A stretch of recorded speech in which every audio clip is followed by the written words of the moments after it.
कि राष्ट्रीय मुद्राओं को बढ़ाना है, व्यापार अपनी अपनी करेंसी में, हम रुपया देंगे और म्यांमार जो है अपनी करेंसी में हमारे साथ जो है वो ये करेगा। विशेष तौर पर राष्ट्रीय मुद्राओं को व्यापार में बढ़ावा देने का फैसला हुआ है। डॉलर पर निर्भरता कम करना चाहते हैं, सीधे रुपया और क्यात में व्यापार बढ़ाना चाहते हैं दोनों देश। उस एक चीज का भागीदार रहा हूं जहां हमने जाकर म्यांमार की फौज के साथ मिलकर उन टेररिस्ट कैंप्स को हटाया, और एक नहीं, हमने 8 कैंप हटाए। By the way, I am the participant of that. अब समझे आप म्यांमार के मिलिट्री शासक को दिल्ली में क्यों रिसीव किया जा रहा है?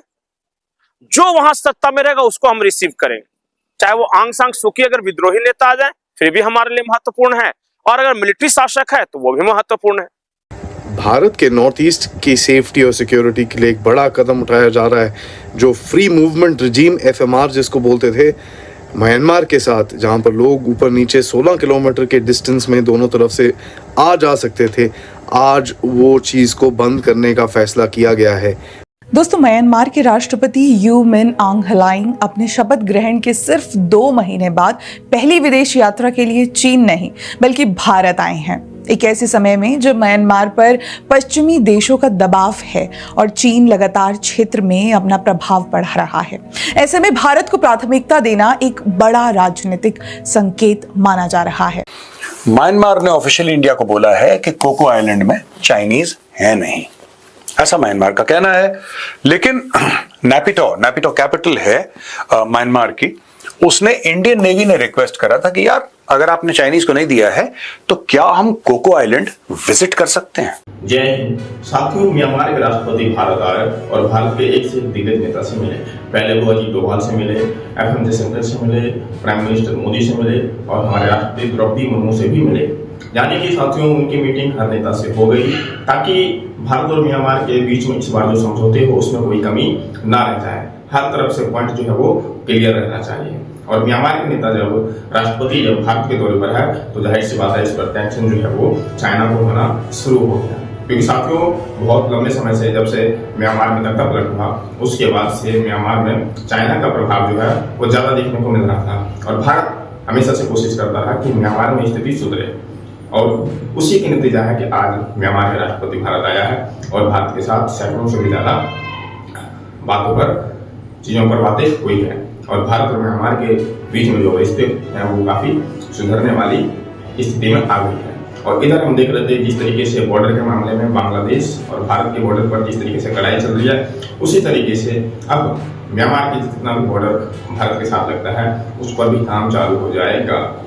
म्यांमार के राष्ट्रपति ने यह भारत को आश्वासन दिया है कि म्यांमार की धरती जो है वो भारत के खिलाफ यूज नहीं कर पाएंगे, क्योंकि म्यांमार और भारत के बॉर्डर के एरिया के आसपास कुछ टेररिस्ट ग्रुप वहां छुपे रहते हैं जो कि ऐसे तैसे काम करते रहते हैं। तो अब उन पर भी शिकंजे कसे जाएंगे। और वैसे भी साथियों इस समय तो भारत अपने बॉर्डर को सुरक्षित करने में लगा हुआ है, चाहे वो बांग्लादेश हो या नेपाल या पाकिस्तान या फिर म्यांमार, हर तरफ से भारत अपने पड़ोसियों को संभालना चाहता है। और इसमें एक कदम म्यांमार से भी जुड़ा हुआ है। और म्यांमार ने भी देख लिया कि चाइना उसे सिर्फ और सिर्फ बढ़ाने की कोशिश करता रहा, लेकिन हर तरह के से चाइना का साथ दिया और अभी भी म्यांमार का साथ भारत देगा। भारत और म्यांमार अपने अपने करेंसी में डील करने की बात कर रहा है कि इन्हें अब डॉलर की जरूरत नहीं पड़ेगी, हम तो अपनी करेंसी में डील कर सकते हैं। और भारत से सड़क होता हुआ म्यांमार जाए, म्यांमार से सड़क होता हुआ उसके जो आसपास देश हैं वहां तक भी जाए। इससे साथियों भारत के साथ साथ म्यांमार को भी फायदा हो। सो आप हमारे और म्यांमार के बारे में बहुत ज्यादा चिंता ना करो। म्यांमार की अगर तकलीफ है, लैंड डिस्प्यूट है, तो वो उसकी चाइना बॉर्डर के साथ जाता है। क्यों? क्योंकि चाइना उसकी जो मिलिट्री जनता है वो उसको सपोर्ट करता है। ऑंग सैन को वो अभी भी इसलिए जेल में रखता है, सो दैट उनकी जो प्रॉस्पेरिटी है। अगर हम म्यांमार में लैंड लेना चाहेंगे वर्सेस हम उसको कनेक्टिविटी में इंक्लूड करना चाहेंगे, क्या प्रेफर करोगे? पाकिस्तानी माइंड से बात मत करना, आप तो पाकिस्तान माइंड से बोलोगे कि ऑक्यूपाई करना। मैं कहूंगा प्रॉस्पेरिटी तब आती है जब दोनों के लिए विन विन सिचुएशन होती है। मान लीजिए मेरी बात कमर चीमा साहब, स्ट्रैटेजिकली टैक्टिकली, इकोनॉमिकली जितना हम अपने पड़ोसियों को सपोर्ट करेंगे, उतनी ही tactical, strategical stability and economic development जब रीजन में आएगी तो मेरे कंट्री में अपने आप आएगी। मेरे स्ट्रेटेजिक इंटरेस्ट कहीं पर भी अगर म्यांमार में है तो वो सिर्फ किसी, आप तो म्यांमार, आप फिर चले जाओगे वियतनाम में भी, कि वियतनाम के साथ हम क्या कर रहे हैं, हम उसे ब्रह्मोस क्यों दे रहे हैं। देखिए, ये चीजें वो हैं, एक स्ट्रेटेजिक मतलब अलग होता है, बट म्यांमार के साथ हमारे लिए म्यांमार इसलिए इंपॉर्टेंट है क्योंकि म्यांमार का जो टेरिटोरियल डिस्प्यूट चाइना के साथ है, क्योंकि चाइना बॉर्डर के ऊपर जो 2 डिस्ट्रिक्ट्स को वो जो इंसर्जेंट्स ने, बिल्कुल जिसको बोलते हैं ना विद्रोहियों ने ऑक्यूपाई कर रखा है, उसे वहां से एक कहानी नई शुरू होती है कि जितना म्यांमार अनस्टेबल होगा, हमारी जो चाह है उसको एज अ इकोनॉमिक कॉरिडोर के तौर पर इस्तेमाल करने की, मैरीटाइम पॉइंट ऑफ व्यू से उसका जो पोर्ट लेने की फ्रॉम कैलकाटा साइड, वो हम नहीं ले पाए। Well, at the outset, one can say that he's not chosen China as his first trip. He's chosen Delhi as his first trip, which gives us a certain amount of insight as to what they're trying to do. This particular president, who was also the general of the coup at the time, has been not very pro-China. There's no question about it. And there are, of course, pushbacks which are evident within Myanmar and as well as from the Americans and India about Chinese BRI's ambitions within the region.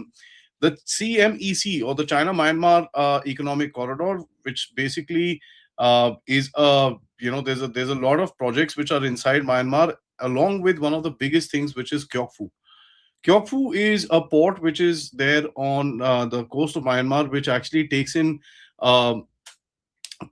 gas and oil into the southern Chinese province of Yunnan in a city called Kunming. This pipeline has been on and off for a while, but the amount of oil and gas it can take is not as much as even the province of Yunnan can actually consume. So there is a certain operational shift which is actually taking place, where there are 3-4 things that we need to understand. One, the Chinese leverage is facing a lot of friction in that area. The CMEC has faced delays after delays after delays. The Kyeokphu deep sea port has faced financing problems, security issues, local acceptance challenges. People don't like that project there, and there's just no question about it. India, on the other hand, is delivering on connectivity. The Kaladan multimodal transport project, despite years of delays, is moving forward towards operationalization. There's a lot of talk right now where people are saying by 2027, this project could be basically in the works, and this could actually be switching on. Myanmar's leadership also wants to have a leverage with regards to China. They say if we put all our eggs in the Chinese basket, it really doesn't make sense for them. So they're doing what exactly probably Nepal or Bangladesh does to us with China.